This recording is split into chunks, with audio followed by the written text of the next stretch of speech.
Perfecto. Otra vez. Muy buenos días. Muy buenos días. Otra vez le damos la más cordial bienvenida al tercer retos para la salud mental en México en su contexto pandémico. Violencia, salud y educación en la sociedad. Queremos agradecer a las instituciones organizadoras del evento, al Instituto Politécnico Nacional y al Sindicato Nacional de Trabajadores de la Educación de la sección 60 y a Invención de la Mente hace. También queremos agradecer a la Universidad de Guanajuato, que ha estado ser la institución invitada al coloquio, y sobre todo al director del Centro de Estudios Científicos y Tecnológicos número 5, Benito Juárez, el ingeniero Joaquín Rafael Buendía Santos, por haber permitido dicho proyecto que dignamente presenta. Mi nombre es Maximiliano Santiago y seré el moderador de la ponencia que lleva la salud mental y los sistemas. A continuación, leeré la semblanza curricular del ponente. Bueno, el ponente se llama Juan Guillermo Figueroa, es profesor y profesor de asignatura en la Universidad Nacional desde 1993. Es doctor en Sociología y Demografía de la Universidad X Lanterre. Es miembro del Sistema Nacional de Investigadores nivel 3. Algunas de sus publicaciones recientes son: y si hablas de tu ser hombre, violencia, paternidad, homoerotismo y envejecimiento de la experiencia de algunos varones, un libro coordinado con Alejandra Salguero, del Colegio de México 2014, y la experiencia de ser un hombre, paternidad, espacios laborales, salud y educación. Libro coordinado por el Colegio de México. Una vez terminada la semblanza, le doy la bienvenida al profesor Guillermo Figueroa y el micrófono es de usted. Muchísimas gracias.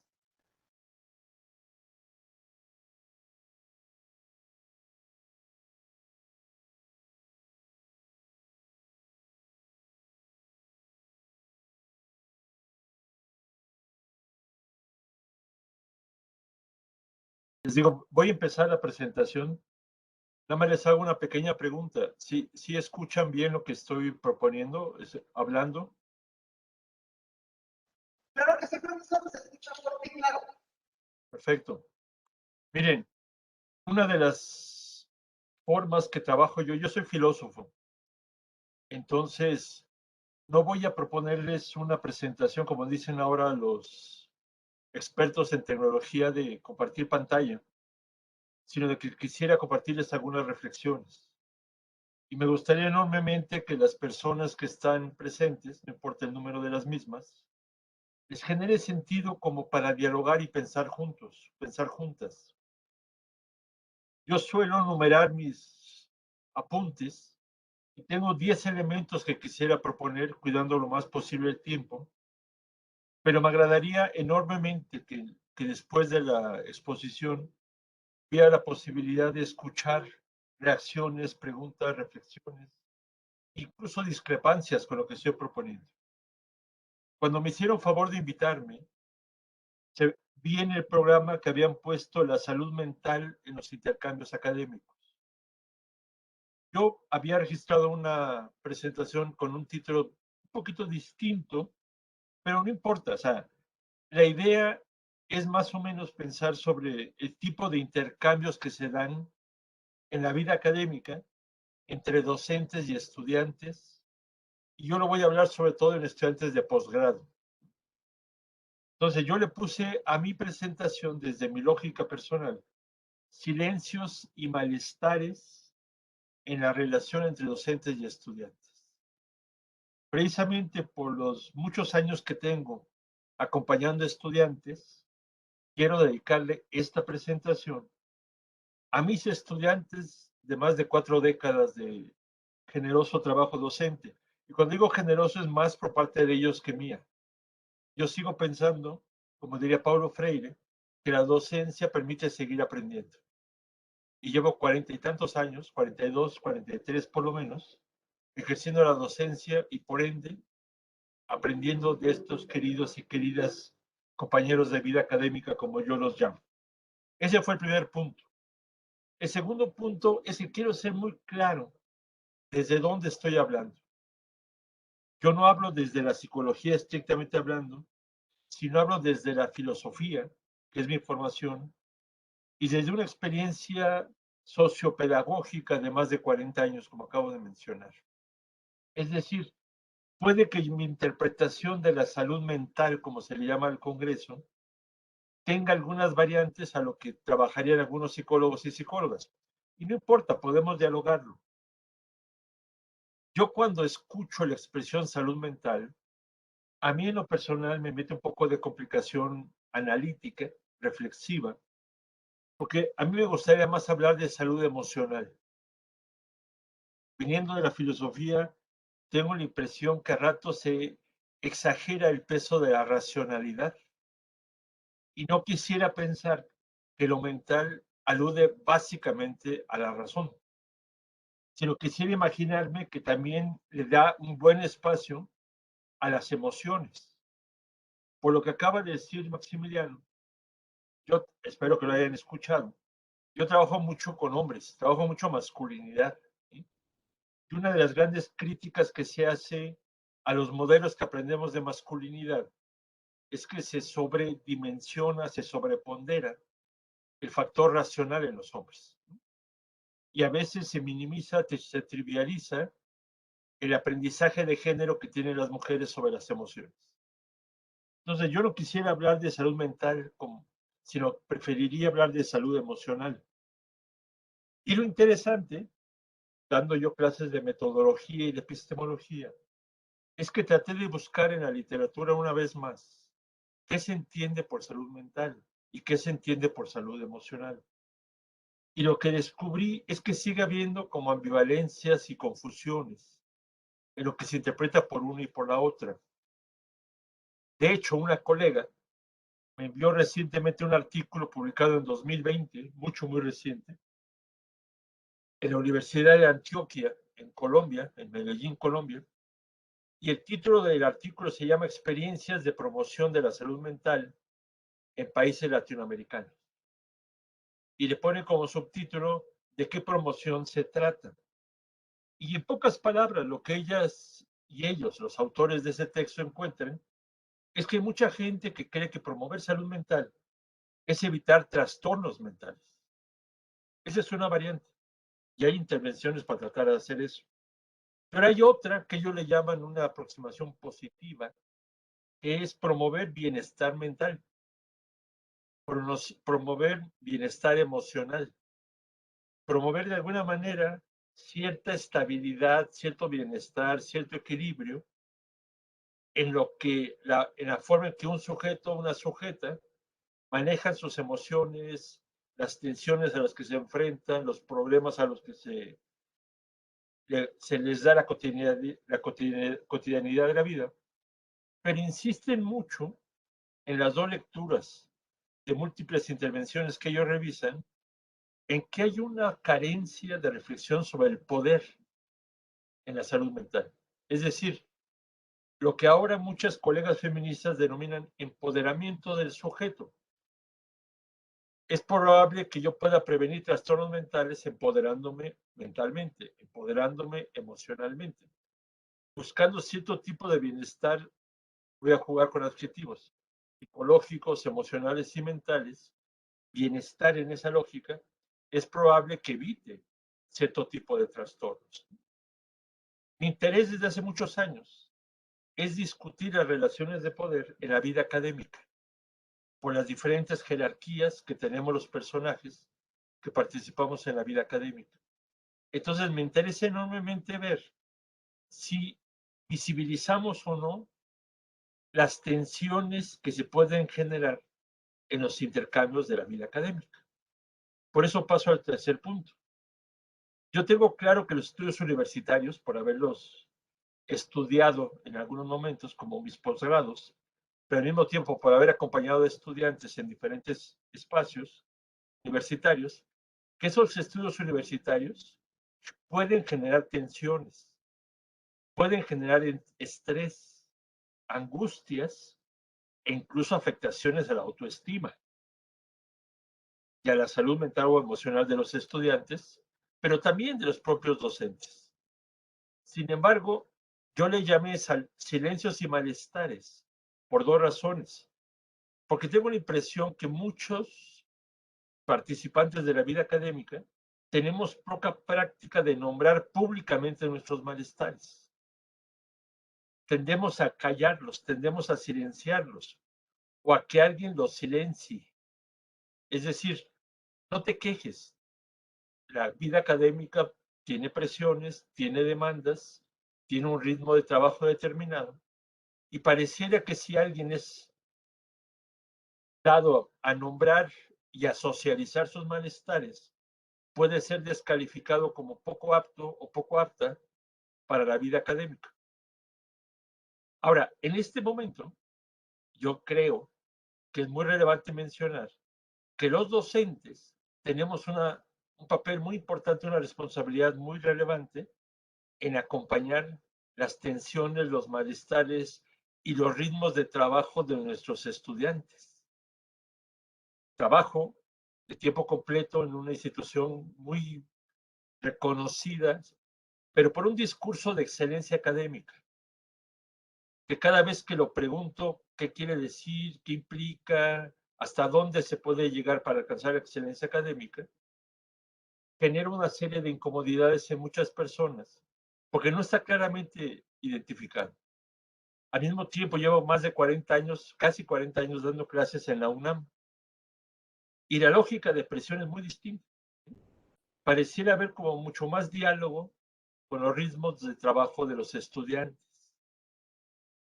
Hay quienes critican la postura de una institución y hay quienes critican la otra, como dos modelos distintos de recursos pedagógicos.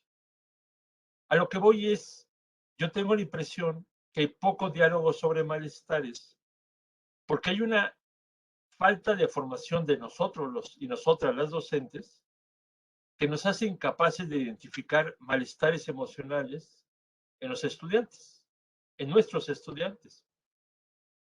A veces ellos mismos o ellas mismas no lo reconocen o no saben cómo nombrarlo, si es algo que debiera cuestionarse o si es parte de la rutina de ser estudiante.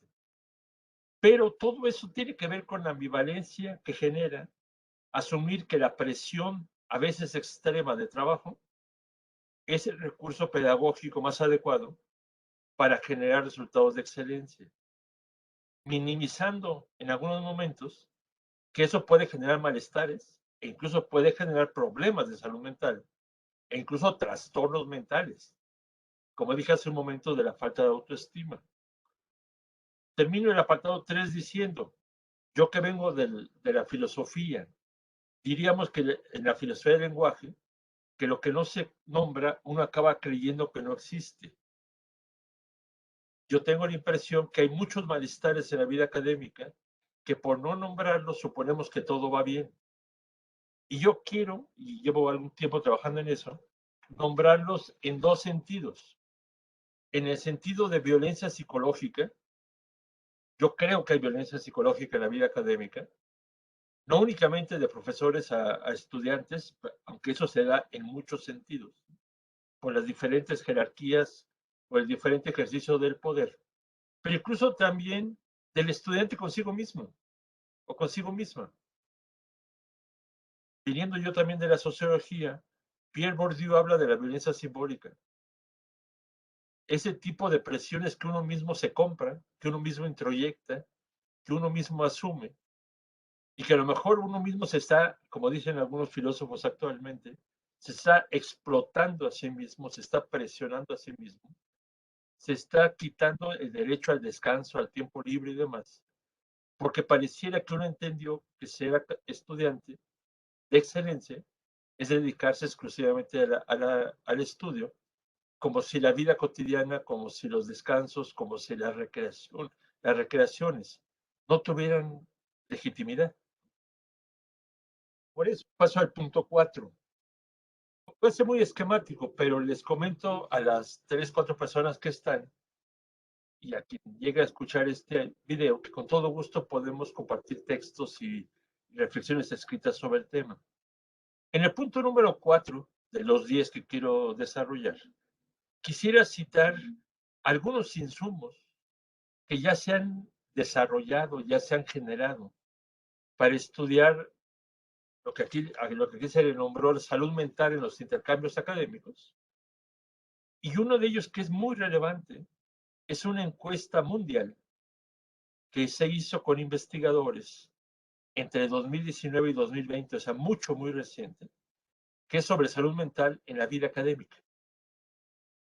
Es interesantísimo porque lograron a través de las redes sociales, y más en el contexto de pandemia, que decenas, pero decenas, si no es que centenas de investigadores de múltiples países, porque aparte eran varios idiomas de encuesta, comentaran el tipo de problemáticas que ellos identifican como de salud mental en el entorno de la vida académica.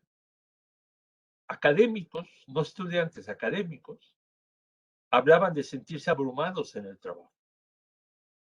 Hablaban de un ambiente laboral violento en los entornos de la investigación.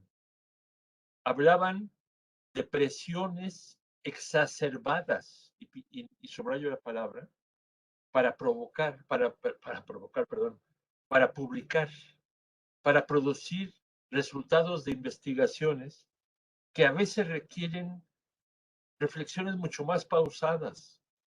Así como el vino, que tiene que añejarse, tiene que irse. Y sin embargo, la lógica productivista de muchas instituciones ahora están obligando a los investigadores a que mucho más tiempo, mucho más rápido, tengan que estar produciendo y publicando resultados de sus investigaciones. Y algunos de ellos reconocen que no tienen clara, o sea, que no están tan convencidos que el resultado final sea de la suficiente calidad. Pero además, como está en juego una lógica de competencia para conseguir sus propios recursos de lo que representa su salario, muchos de ellos reconocen que tienen larguísimas jornadas de trabajo semanalmente, al margen de que hablen de que tienen horarios flexibles. Es decir, cuando hacen realmente un conteo de las horas que le dedican a su trabajo, es muchísimo más que una jornada semanal de un hombre o una mujer que tienen que checar una tarjeta y que les dicen que en la semana ingresa tiene 35 horas de trabajo. Es decir, muchos académicos y académicas se sienten rebasados por la demanda de trabajo, pero además reconocen que tienen necesidad de hacerlo para poder sobrevivir como académicos. Muchos de nosotros que hablamos de la criticidad de los académicos, nos cuestionamos al ver estos datos, por qué los académicos y académicas reconocen y aceptan una demanda de trabajo de ese nivel, o, por algo que dije hace un momento, por qué se autoproponen, autoaplican esa demanda de trabajo. ¿Por qué aceptan esa carga de trabajo? ¿O por qué se enganchan en una carga de trabajo que lo rebasa totalmente y sobre todo que les quita tiempo libre y que les quita tiempo de descanso? Con las repercusiones que eso pueda tener tanto para su salud mental y emocional y física, como para los intercambios con los seres más cercanos con los que ellos viven. Pensemos en el ámbito familiar. Dentro de ese apartado 4, otro antecedente muy interesante, ¿sí?, es una colega de la UAM Xochimilco, que hace medicina del trabajo, Susana Martínez. Tiene varios estudios hechos en diferentes universidades, donde evalúa qué tipo de efectos en la salud de los académicos y académicas tiene el tipo de evaluación a las que estamos expuestos y expuestas. Y encuentra dimensiones muy severas, problemas de columna, de posición ante la computadora, problemas de vista por el contacto permanente con las pantallas, problemas incluso de falta de sueño, problemas de autoestima, porque nunca uno es tan famoso como quisiera serlo, o como el entorno se lo demanda, pero problemas incluso de sus relaciones familiares, distanciamiento con la pareja, distanciamiento con los hijos, porque hay una obsesión por el trabajo, hay una obsesión por la producción académica. Ahora, estas dos encuestas que mencioné rapidísimamente, pero si alguien quiere y le interesa, les mando las ligas para consultarlas con lujo de detalle, se complementan con dos encuestas o dos insumos generados en el Colegio de México. Pero lo interesante es que una de los dos insumos es una encuesta hecha con estudiantes y por los propios estudiantes. Es decir, los estudiantes se preguntaron a través de una red de sus redes sociales respectivas cómo percibían lo que algunos hemos denominado violencia psicológica desde su experiencia de ser estudiantes. Es decir, si ellos creían que habían vivido violencia psicológica en el entorno académico de alta excelencia donde están estudiando y a qué tipo de instancias y de recursos habían buscado en compañía para ir lidiando con esas presiones que ellos identificaban como parte de su entorno académico. Les digo rapidísimamente algunos resultados. Hay estudiantes que dicen, yo no he acudido a nadie porque no se da solución efectiva en el entorno institucional en el que estudio, ¿no? Aparte, si hablara, eso implicaría problemas para mí. Así es que prefiero llevármela tranquila. Otro estudiante dice, como estudiante no estoy autorizado a cuestionar nada de lo que espera de mí, por lo tanto guardo silencio. Una estudiante mujer dice, me siento tan vulnerada que me da miedo de escribir, incluso en esta encuesta, la experiencia que he vivido por temor a ser una vez más reprendida. Otro estudiante dice, no recurrí a nadie, ya que cada uno es responsable de sí mismo. Que esa es una lógica que se les transmite a los estudiantes en las instituciones de excelencia académica. Ahora, lo interesante es que los mismos estudiantes en su encuesta le preguntaban a otros estudiantes qué sugerencias tendrían para mejorar la convivencia en la vida académica, después de describir sus respectivos problemas.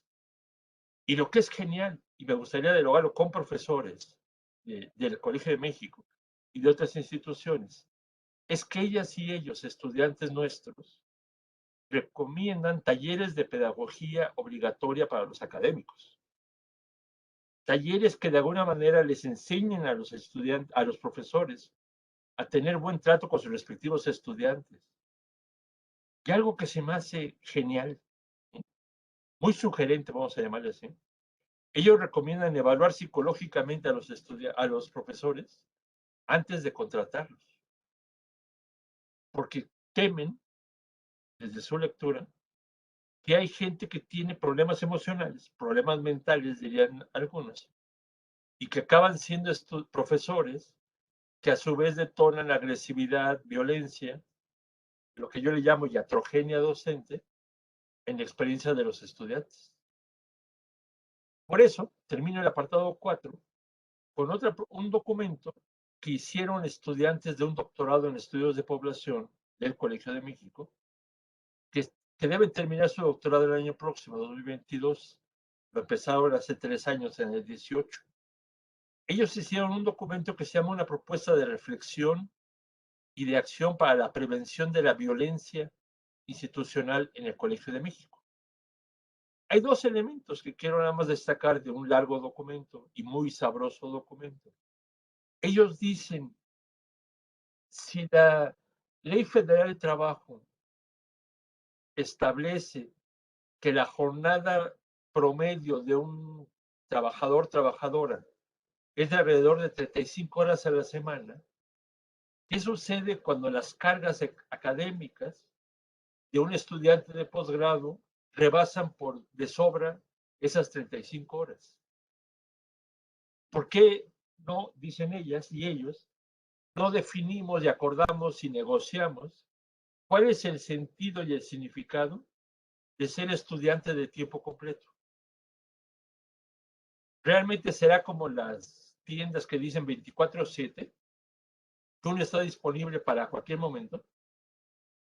¿No será que se está minimizando el derecho de esos estudiantes y de esas estudiantes a tener una vida equilibrada con otras actividades fuera de lo académico como lo son, por ejemplo, el descanso, la recreación y el tiempo libre, ¿no será que por dedicarle exceso de tiempo a lo escolar y minimizar el descanso, incluso reditúa en menor rendimiento académico y a su vez en una potencial agresión a su estabilidad emocional y psicológica? Entonces, un elemento segundo que quisiera recuperar de aquel documento es que ellos enfatizan que siendo estudiantes de posgrado, debieran tomarlos en cuenta, debieran escucharlos más, debieran negociarse espacios de diálogo y de toma de decisiones en la institución. Déjenme decirles, para quienes no sean de esa institución, que aquí en ningún órgano colegiado participan los estudiantes, como si lo participan, por ejemplo, en la UNAM, en el Consejo Académico.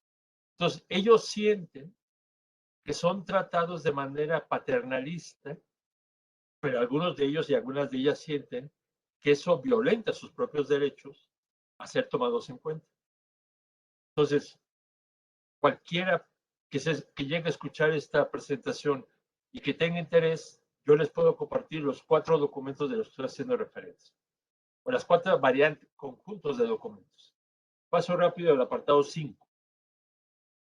Hay un elemento que usamos algunos investigadores que se llama la casuística, es decir, partiendo de casos concretos, qué tipo de respuesta le dan las teorías, las interpretaciones, las disciplinas y las propias instituciones en donde están nuestros estudiantes.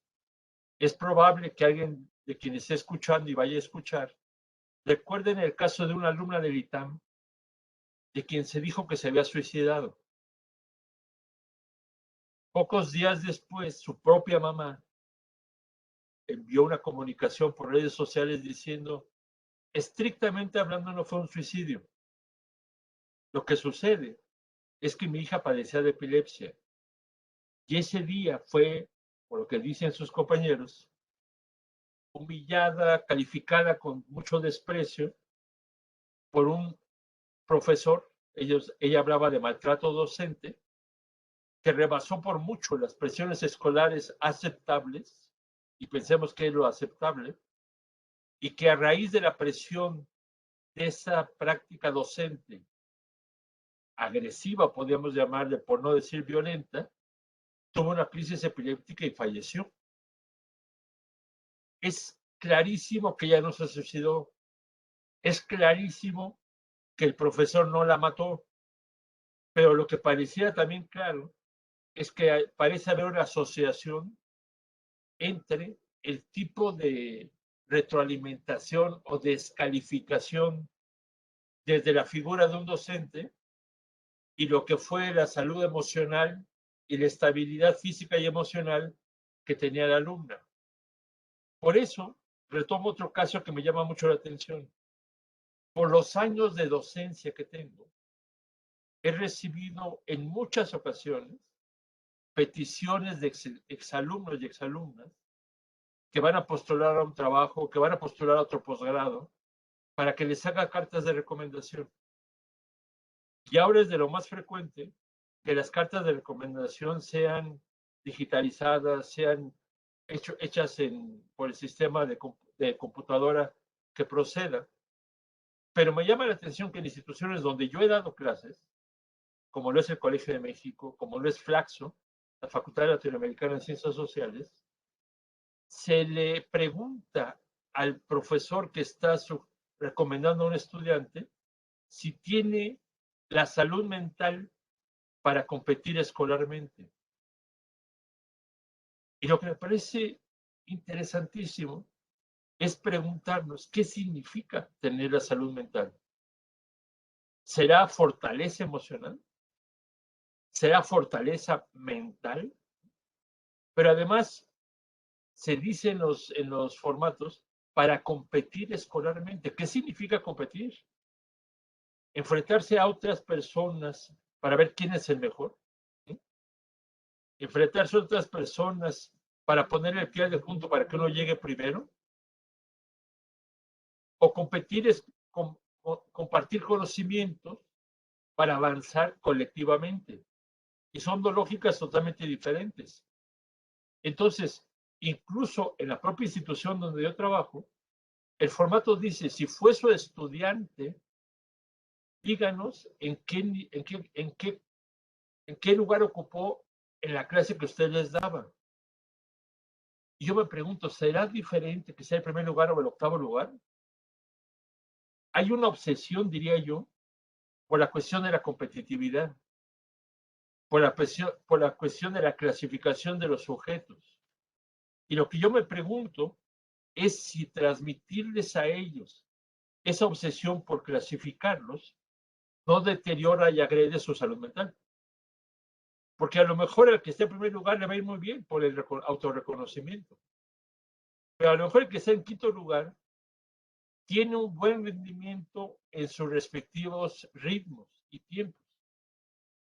Pero si se le está constantemente comparando con otros que tienen un ritmo o un rendimiento mayor, ¿no?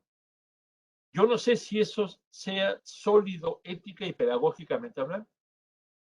Por eso me llama la atención que en una universidad que conozco se evalúa no únicamente la salud mental de los estudiantes, sino la inteligencia emocional de los docentes, que va muy de la mano de lo que los estudiantes de aquella encuesta que mencioné hace un momento sugerían en el Colegio de México. ¿Por qué no cursos de pedagogía para que sepan cómo tratar bien a sus estudiantes? Quizá lo que aquí están diciendo es por qué no evaluar antes de contratarlos la inteligencia emocional de los estudiantes. Porque cualquiera que se haya dedicado a la docencia sabe que para bien o para mal, la forma de ser de un profesor o de una profesora repercute en la vida de sus propios estudiantes. Y quisiera pensar que es para bien, pero el gran problema es cuando algunos estudiantes piensan que no necesariamente es en términos positivos.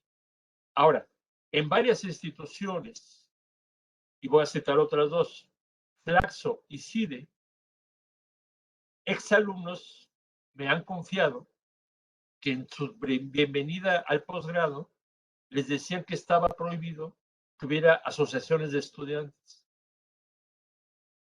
Como que institucionalmente lo veían como una fuente de conflictos, como de grilla, diríamos informalmente, ¿no?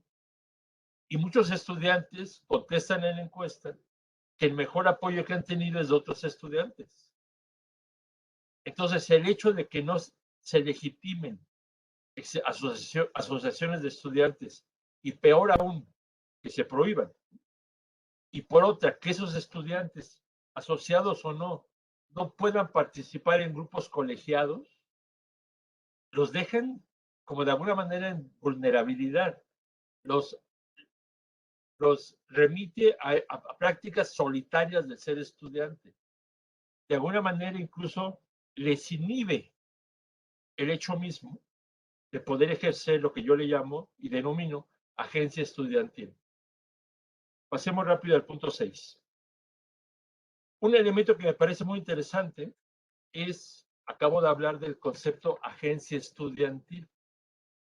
Lo que me gustaría mucho pensar colectivamente, dialogar con quien quiera escuchar esta reflexión y más adelante el video mismo, es qué tanto los estudiantes son escuchados. Estoy en una institución que es muy reconocida, muy nombrada, bajo el parámetro de excelencia académica. Es que ahí está la cuna innata de ciertos tipos de temáticas, etcétera, etcétera, ¿no?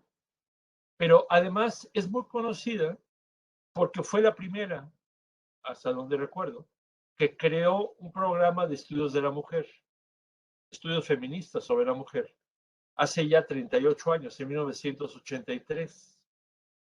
Ese programa después se convirtió en programa de estudios de género y este año 2021, en la pandemia, se tradujo, subió de rango para convertirse en un centro de estudios de género. Una de las cosas impresionantes, y lo platico no como chisme, sino como duda, como inquietud existencial, académica, política, y de alguien que ha trabajado años y de años con colegas feministas, es que el espacio del colegio donde más críticas a la violencia psicológica he escuchado es en el espacio de estudios de la mujer, después llamado de estudios de género, y ahora centro de estudios de género. Y lo que no sé es si es el espacio donde más violencia psicológica se ejerce o que por la formación en género que ya reciben, identifican más fácilmente una cierta conciencia de violencia vivida.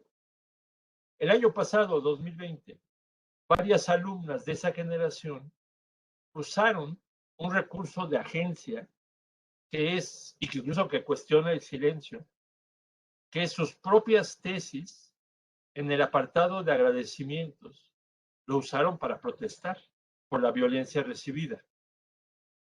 La sección de agradecimientos no la revisamos los profesores, revisamos sus capítulos de teórico, metodológico, los resultados, las reflexiones finales. Pero la parte más personal, más íntima, más propia del autor o la autora de una tesis, es la parte de agradecimientos. Digan lo que digan, eso es su espacio. No tenemos autoridad los docentes o las docentes para cuestionarles eso. Y les leo 2 o 3 de las dedicatorias del año pasado. De estudios de género, que quede claro, de estudios de género. Dice una alumna, y es público, por eso lo digo, son de consulta pública. Dice, lamentablemente la institución que me abrió sus puertas para realizar esta tesis desde una perspectiva de género crítica, ha mostrado que todavía no logra estar a la altura del contexto social de lucha feminista que atravesamos, ya que las estudiantes nos enfrentamos a diario con una pedagogía que humilla y deshumaniza. Me pregunto si realmente las y los docentes escuchamos eso.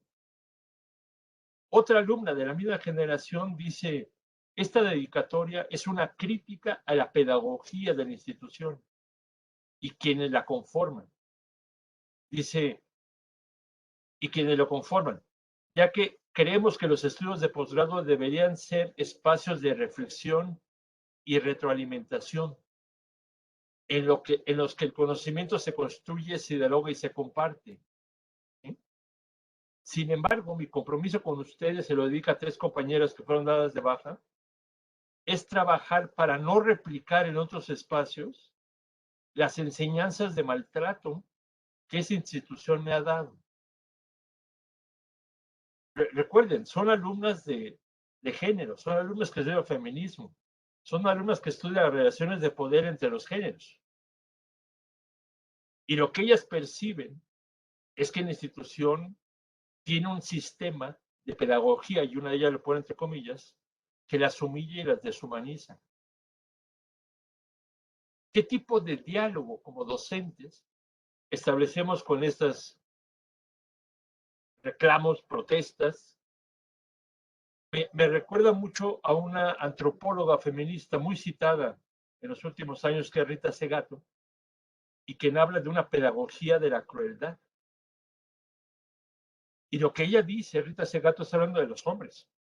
Dice, los hombres ejercen violencia porque fueron entrenados en una pedagogía de la crueldad que los hace insensibles ante el dolor ajeno. ¿Qué sucede cuando docentemente exalumnas argumentan que ellas sintieron una pedagogía, estar expuestas a una pedagogía que las humilla y que las deshumaniza? Si eso es cierto, a lo mejor quienes lo tienen tan claro como las 2 que acabo de leer, pero si no lo tienen tan claro, ¿qué va a pasar cuando estas y estos estudiantes, muchos lleguen a ser docentes? ¿No será que reproducirán el modelo de humillación y de deshumanización que perciben? Paso al punto número 7. Tratando de entender estas críticas, yo he platicado con estudiantes y me dicen, mira, lo que pasa es que en este espacio se inhibe el trabajo colectivo, pues se tratan de generar competencias individuales y eso va en contra del trabajo colectivo. Se castiga, me dicen algunas de ellas, el descanso, el cansancio y el disfrute. Pareciera que no tenemos derecho a descansar y a tiempo libre.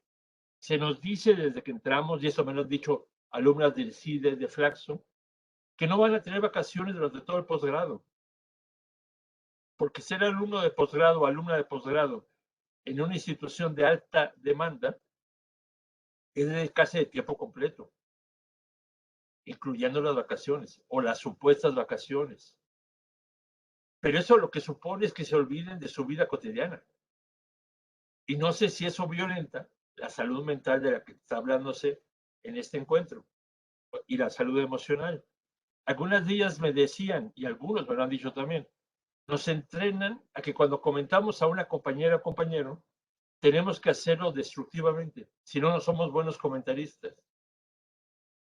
Si hacemos propuestas y destacamos los avances, los aportes de otra compañera, se nos dice que somos demasiado suaves y que no vamos a ser buenas académicas.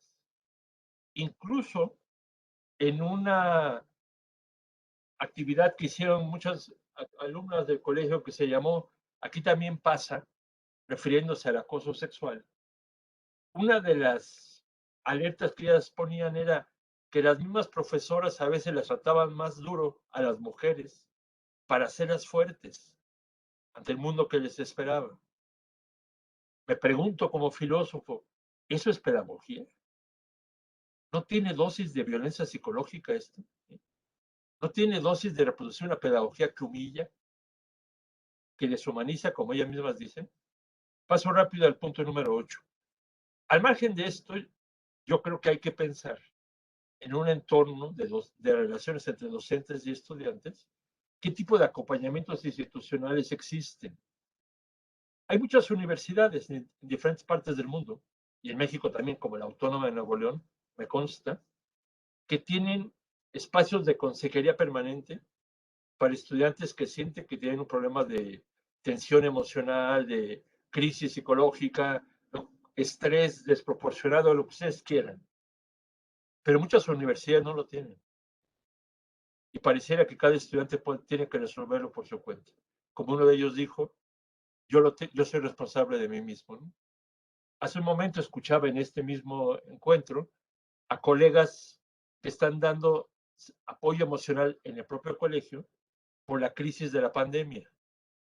Y yo les decía, me parece muy rico este tipo de apoyos, pero ¿por qué solo lo estamos ofreciendo institucionalmente dentro de una crisis de pandemia y no dentro de un entorno que regularmente mete a los estudiantes en crisis por las tremendas presiones de rendimiento escolar a las que están expuestos y expuestas?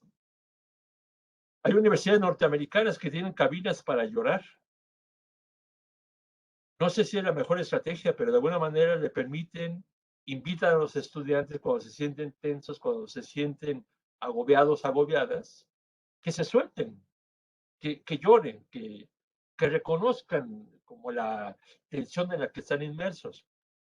Pero incluso hay universidades donde permiten que en un momento de exceso de tensión y de estrés, los estudiantes puedan pedir permisos para retirarse por un tiempo, sin que eso repercuta negativamente en sus títulos y en su rendimiento escolar. Pero eso supone cierta flexibilidad institucional. Irónicamente, en la institución de la que estoy hablando, si un estudiante reprueba una materia, es dado de baja. A veces, sin matizar las razones por las que un estudiante puede reprobar una materia. Puede ser que se le hizo difícil la materia, y eso es perfectamente válido. Muchos que hemos sido estudiantes lo hemos vivido, ¿no? Pero puede ser que tuvo un problema familiar de muerte o enfermedad de alguien. Puede ser, como hace rato escuchaba yo una sesión sobre el suicidio, porque tuve una desilusión amorosa. Es decir, algo me trastocó en la vida. Entonces, a lo que voy es los acompañamientos institucionales que parecieran ser necesarios para problemas o para presiones, le voy a quitar carácter de problema, problemas, tensiones de salud mental, pareciera que implican mucha mayor flexibilidad y asertividad de las instituciones. No quedarse a nivel de crisis y reaccionar al trastorno, sino prevenir los trastornos. Fortalecer la capacidad emocional de los sujetos. Algún día que propuse y que recuperé la voz de estudiantes que decían, necesitamos apoyo emocional, lo que se me dijo institucionalmente fue, ya lo logramos porque tenemos un convenio con psiquiatría y quien esté mal lo mandamos y lo referimos. Yo les decía, no, no, no. Lo que necesitamos es prevenir tener que mandarlos a psiquiatría. Evaluar si nuestras formas de demanda, de presión escolar, de exigencias en esa institución de alto rendimiento, no pueden estar afectando de manera innecesaria el estrés y la estabilidad emocional de nuestros propios estudiantes. Paso al punto número 9. A mí me parece mucho, mucho, muy importante, y lo digo por eso con esta redundancia, el ejercicio de la agencia estudiantil. Es decir, que los estudiantes se sepan titulares de derechos. Pero no que se sepan, sino que se la crean, además.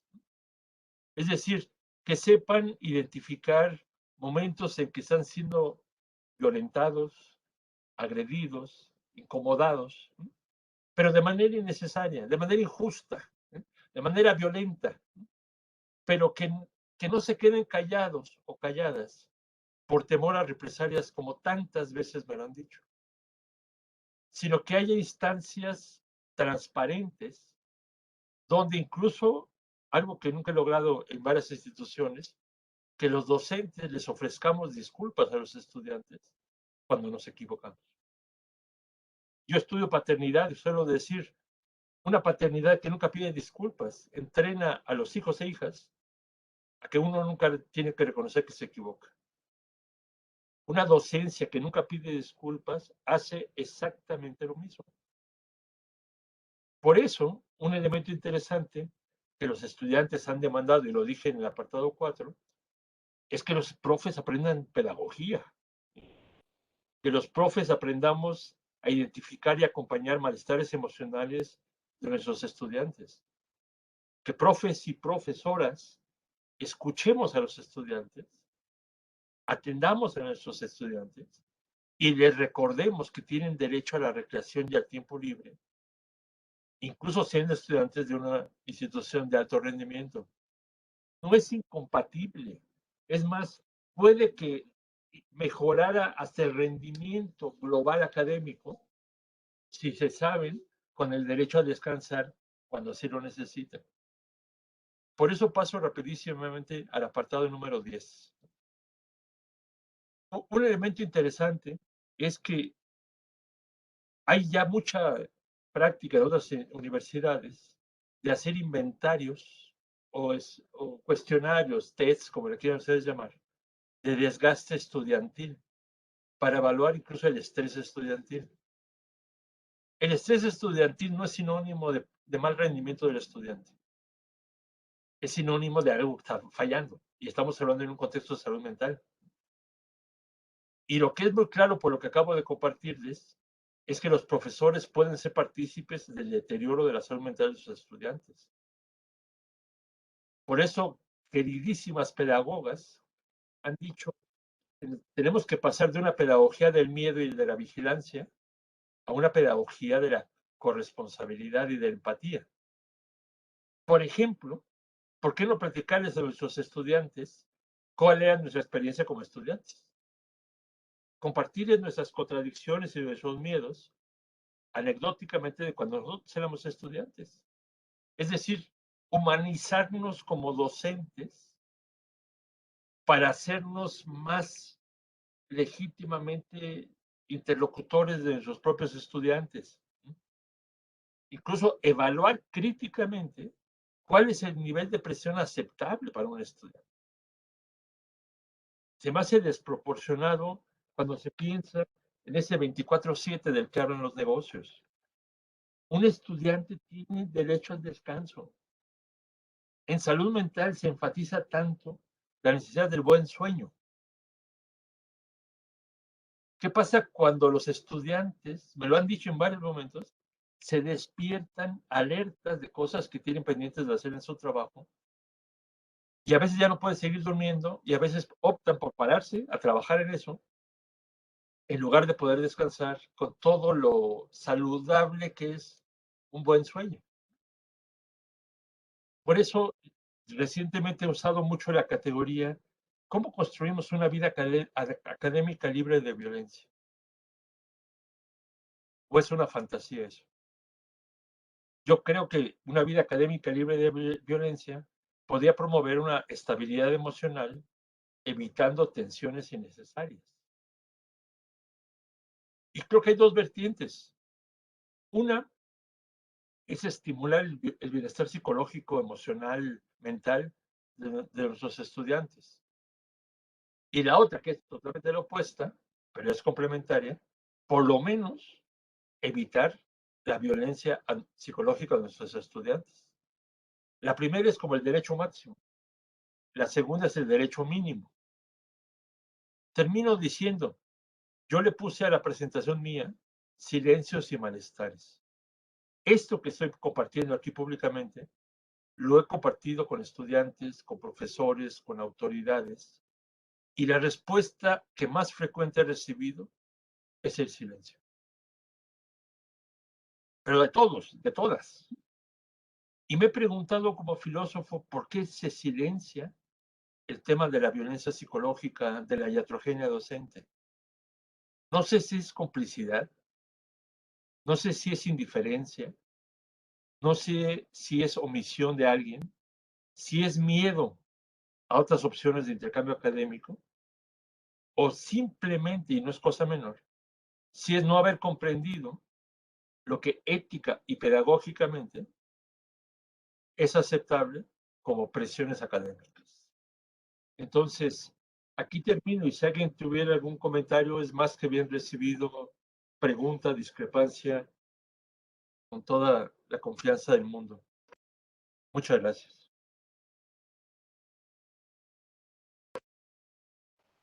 Muchísimas gracias. Pero si me escuchan, muchas veces al ponente Juan Guillermo Figueroa, que guste complementar con algún comentario, o si tienen alguna duda, lo pueden escribir en el chat, o bueno, pueden levantar la mano y decirlas por audio al mismo tiempo, o si no, por el chat, y yo los. Y bueno, si alguien tiene dudas, tenemos 4 minutitos.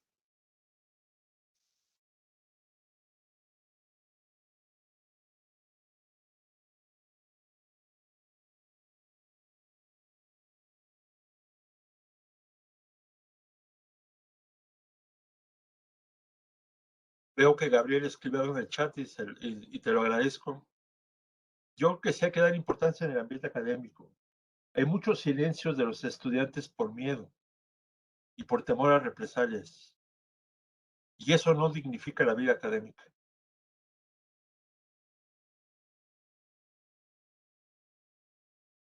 Y Camila dice también, gracias por hablar del tema, con todo gusto. Yo te diría que yo le he dicho a muchos estudiantes, cuando me dicen, oye, gracias por hablar de esto, digo, miren, literalmente agradezco sus gracias, pero es mi obligación ética. Soy docente. Y un docente que trata de ser decente. Y por eso me incomoda, me preocupa, me confunde que colegas académicos y académicas guardan silencio cuando les hablo de esto. Entonces, yo digo, ¿estaré idealizando la docencia? O algunos están omitiendo compromisos brutales que tienen con nuestros compañeros de vida académica.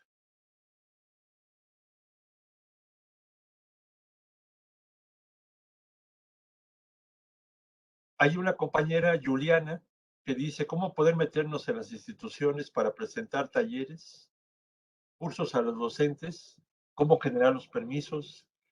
Yo creo que es complicado, pero cada vez más con el motivo de la pandemia, se ha hablado de salud mental, como incluso en el tono de este congreso.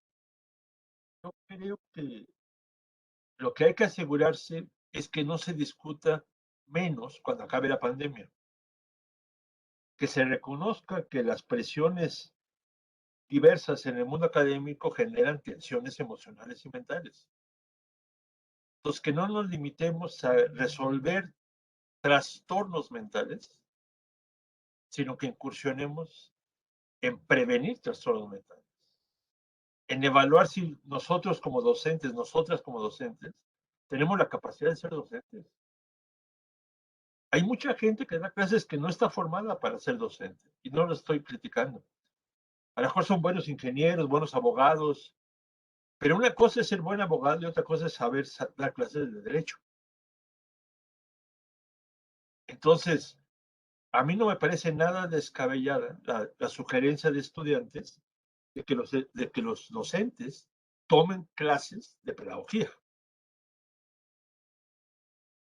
Entonces, me parece que es como fundamental. Y ahorita otra compañera dice que se siente muy identificada. Ah, qué bueno que te sientes identificada y ojalá que yo por lo menos hablo todo el tiempo de eso, a pesar de que a veces tengo ciertas tensiones con mis queridos colegas docentes, ¿no? Porque les parece impertinente, tal, tal. Pero yo creo que ayudaría mucho si también cada vez más los estudiantes, aunque a veces fuera de manera anónima, se animaran a decirlo. Me preocupa decirles anónimo porque muchos de mis estudiantes me han dicho, tú puedes decirlo porque eres profe, pero yo recibiría represalias.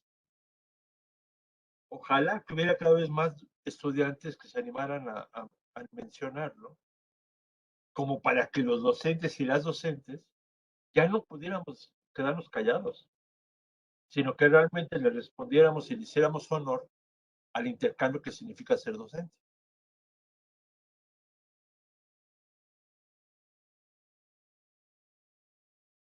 Una de las compañeras, bueno, de la misma Juliana, dice, ¿cómo nos podría compartir los artículos de los que habló aquí? Miren, yo soy muy malo para redes sociales. Nunca en mi vida he usado un celular, para que se hagan una idea. Pero mi correo lo uso mucho. Mis hijos se mueren de la risa porque dicen que uso tecnología antigua, como es el correo electrónico. Mi correo es J de Juan. Déjenme ver si lo puedo escribir aquí en el chat. J Figue de Figueroa.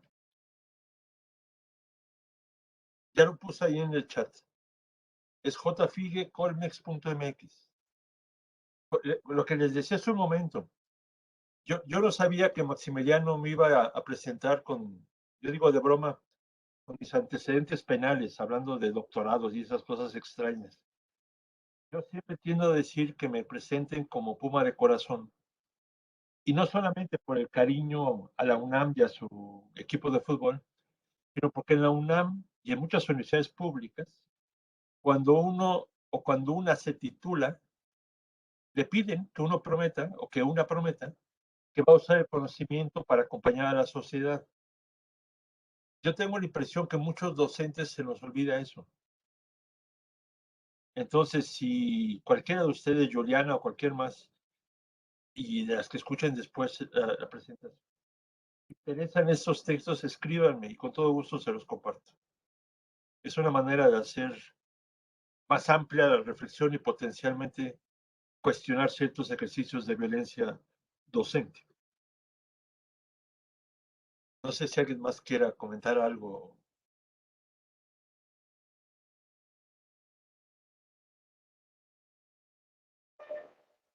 Maximiliano me había dicho que sí iba a grabar la sesión.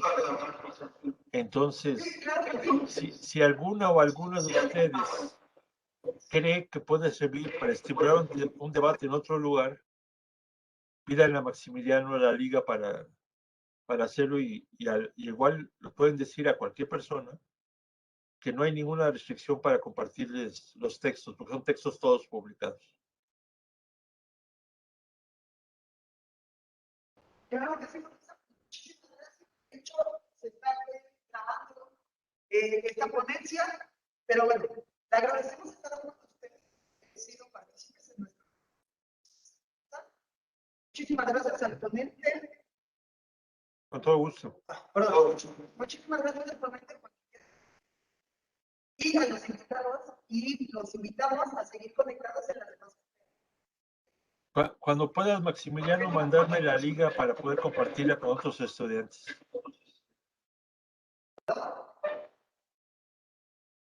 Pues que estén muy bien, muy buenas tardes.